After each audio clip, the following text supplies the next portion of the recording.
दोस्तों, बिहार के सरकारी विद्यालय में समय समय पर शिक्षकों की बहाली होती रही है। वर्तमान समय में देखा जाए तो बिहार में शिक्षकों के नियोजन पर पूरी तरह से रोक लग चुकी है। अब शिक्षकों का नियोजन नहीं होगा। यह खबर आपकी परेशानी को बढ़ा सकता है, क्योंकि शिक्षक बनने की आप उम्मीद लगाए बैठे हैं। शिक्षक प्रशिक्षण पूरा करने के बाद, शिक्षक पात्रता परीक्षा पूरी करने के बाद आपका जो अंतिम लक्ष्य है सरकारी विद्यालय में शिक्षक बनने का है। साथ ही साथ आज के वीडियो में एक और बात को हम जानेंगे, वह है नियोजन और नियुक्ति।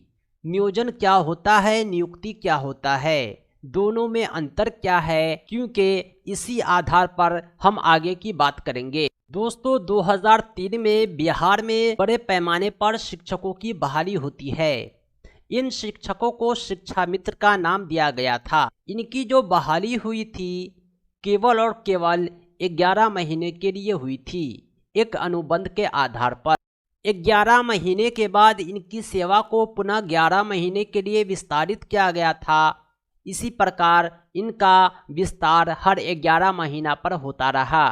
इन शिक्षकों को पूरी तरह मालूम था कि हमारी बहाली कॉन्ट्रैक्ट बेसिस पर है, हम परमानेंट नहीं हैं। लेकिन इसके बाद के जो बहाल शिक्षक हैं, इसमें शंका बनी रहती है और आज भी ये संदेह में हैं। इन्हें लगता है कि हम तो परमानेंट हैं। 2003 के बाद 2006 में एक नई नियमावली आती है, शिक्षक नियोजन नियमावली 2006। इसके उपरांत जो शिक्षकों की बहाली होती है उसे नियोजित शिक्षक कहा गया। पूर्व के शिक्षा मित्रों को भी नियोजित शिक्षक में रूपांतरित कर दिया गया। इन नियोजित शिक्षकों की भी बहाली अनुबंध के आधार पर ही हुई थी। सिर्फ फर्क इतना था कि 11 महीने का अनुबंध न होकर के 60 वर्ष की आयु तक का अनुबंध था। यानी हर 11 महीने पर इन्हें विस्तारित न ही किया जाएगा, बीच में भली इसकी सेवा समाप्त नहीं की जाएगी।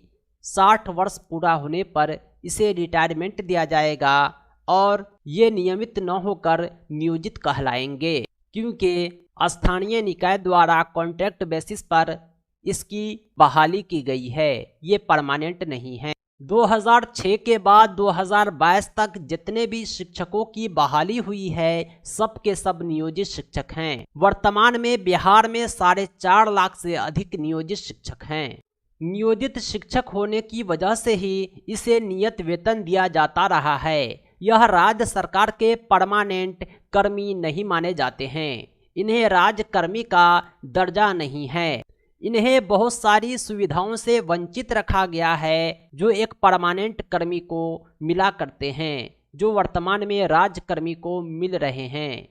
यहाँ तक कि इस नियोजित शिक्षकों ने कई बार अपनी मांगों को लेकर सरकार के समक्ष बातें भी रखी है। अपने वेतन भत्ते से असंतुष्ट प्रश्न पूछे हैं तो सरकार ने यही जवाब दिया है कि आप राज्य सरकार के अस्थायी कर्मचारी नहीं हैं, आप अनुबंध के आधार पर बहाल हैं। दोस्तों, 10 अप्रैल 2023 को बिहार सरकार शिक्षा विभाग द्वारा एक नई नियमावली जारी की गई है, जो बिहार राज्य विद्यालय अध्यापक नियमावली 2023 है।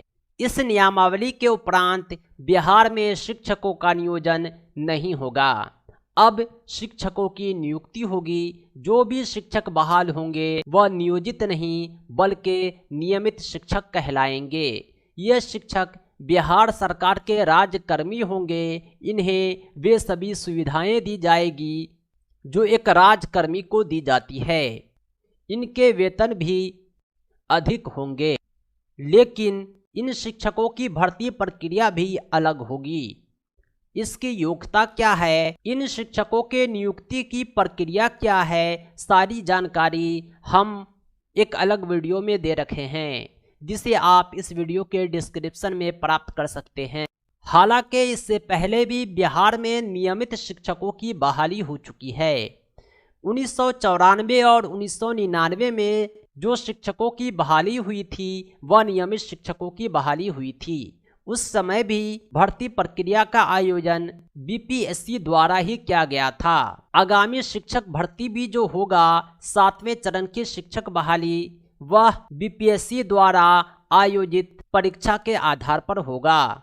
इस परीक्षा में उन सभी को सम्मिलित होने का अवसर दिया जाएगा जिन्होंने शिक्षक प्रशिक्षण पूर्ण कर रखा है और शिक्षक पात्रता परीक्षा में उत्तीर्ण हैं। दोस्तों, उम्मीद करता हूं कि आप नियुक्ति और नियोजन में अंतर को अच्छे से समझ गए होंगे। अब बिहार में भले शिक्षकों का नियोजन नहीं होगा, लेकिन शिक्षकों की नियुक्ति होगी, यानी शिक्षक बहाली पर कोई रोक नहीं है। शिक्षक भर्ती की प्रक्रिया बदल गई है, लेकिन शिक्षकों की भर्ती होती रहेगी। दोस्तों, शिक्षक भर्ती से संबंधित आप अपने प्रश्न हमसे पूछ सकते हैं। अपने प्रश्न पूछने के लिए आप इस वीडियो के कमेंट बॉक्स का उपयोग कर सकते हैं। इसके अतिरिक्त आप इंडिविजुअली हमसे प्रश्न पूछ सकते हैं 7631314948 पर कॉल व्हाट्सएप करके। शिक्षक और शिक्षा संबंधी सूचनाओं के साथ साथ शिक्षक पात्रता परीक्षा, शिक्षक भर्ती परीक्षा, टेट सुपर टेट की कंप्लीट तैयारी के लिए आप हमसे संपर्क करें। PDF notes, printed notes, mock test, live classes के माध्यम से हम कंप्लीट तैयारी कराते हैं। Thanks for watching.